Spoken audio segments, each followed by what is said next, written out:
this is Mason and Jimmy, and today we're doing the cosine graph for the wheel on my car. And first things first, what we have to do is measure the wheel from the highest point, which is marked by this piece of tape, to the lowest point, which is this piece of tape. Now, if we measure it, it comes out to 20 inches, which you can see here. Now, the 20 inches would be the diameter, which would tell us that the amplitude would be 10 inches because the amplitude is the radius, and the radius of a 20-inch tire and wheel would be 10 inches. Okay, so in order to get a correct period for our cosine graph, we decided to pick 3,000 RPMs as our optimum RPMs, which you can see here.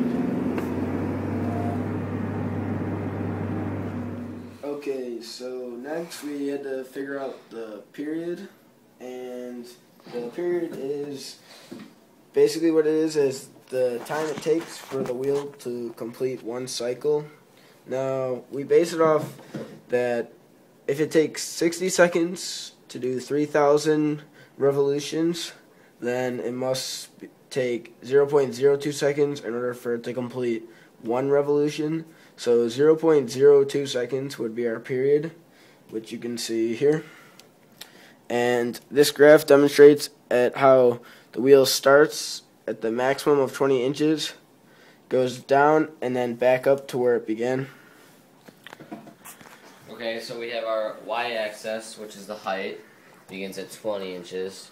And we have our x-axis, which is in time of seconds, and it comes down to the halfway point, or the bottom, which is 0.01 seconds, and then gets all the way back to its full rotation, which is at 0.02 seconds.